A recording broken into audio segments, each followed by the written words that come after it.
Татарстан Республикасы көнен гадәттәгечә зурлап эштәлекле бәйрәм программасы яңа объектлар белән билгеләп үттек. 30 август көнне күңелле вакыйга Габдулла Тукай исемендәге Татар дәүләт филармониясе скверында танылган җырчы, татар һөнәри эстрадасыннан нигез салучы ТАССРның халык артисты Рәшит Вахаповка һәйкәл ачу тантанасы белән башланып китте. Тулырак Ләлә Зәйнуллина сюжетында.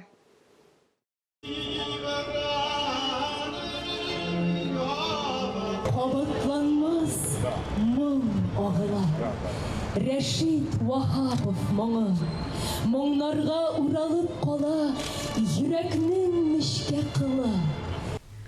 Казанның нәкъ уртасында бөек җырчыбыз Рәшит Вахаповка һәйкәл ачылды. Вафатына 60 елдан соң Татарстан Рәшит Вахаповны милли каһарман итеп шушы биек пьедесталга бастырды. Һәйкәле дә җырчыбызның үзе кебек затлы, матур. Тантаналы чарада Татарстан Республикасы президенты Рөстәм Миңнеханов, Түбән Новгород өлкәсе вице-губернаторы Алик Беркович катнашты. Шушы биек җырчының тарихын белеп, монда безгә бергә җыелырга, килергә урын булды.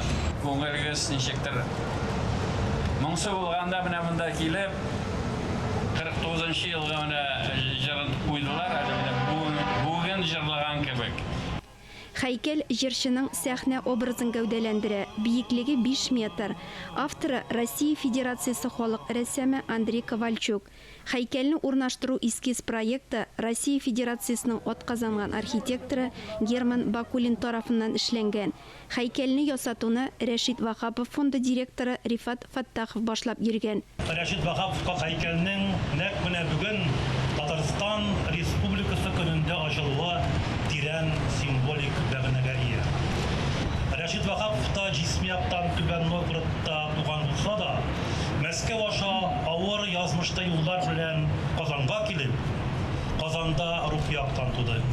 Аны бөек җырчы итеп Казан, Татарстан, татар халкы күтәрде.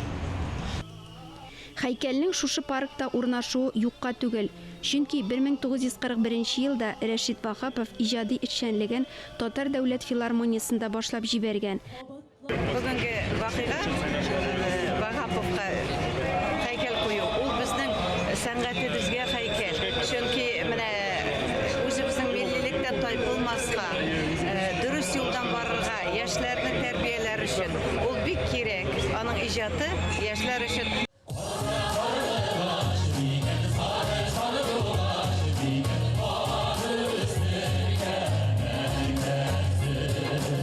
Паркта бар җиһанга ул көнне Рәшит Вахапов җырлары яңгырап торды. Тантанага шактый халык җыелды. Араларында танылган язучылар, шагыйрьләр, җырчылар бар иде. Шул халык җырларын җырлап инде Рәшит абыйның, Рәшит Вахаповның җырларын тыңлап үстем мин шуңа күрә. Шуннан дип уйлыйм инде мин. Теге үрнәк алып, аның җырларын җиткердек дип әйтәсем килә. Рәшит Вахапов беренчеләрдән булып татар җыр сәнгатен югары профессиональ дәрәҗәгә күтәргән сәнгатькәрләребезнең берсе. Шуңа күрә аны шулай зурлау, аңа һәйкәл кую, аны халык хәтеренә саклау ул безнең өчен дә, безнең халкыбызның киләчәге өчен дә бик тә мөһим. Һәйкәл ачылышына аның туган ягы Түбән Новгородтан да кунаклар катнашты. Мин үзем яшьрәк инде аны күрмәдем, белмәдем. Минем әтием Надир аны еш күргән, кунаклы йөри булган. Туган авылларына, туган якларына ачык күңелле.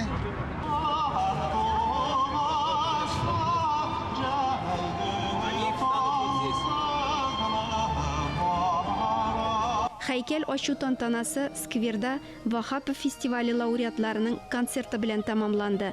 Ләлә Зәйнуллина, Владимир Юрков, Татарстан яңалыклары.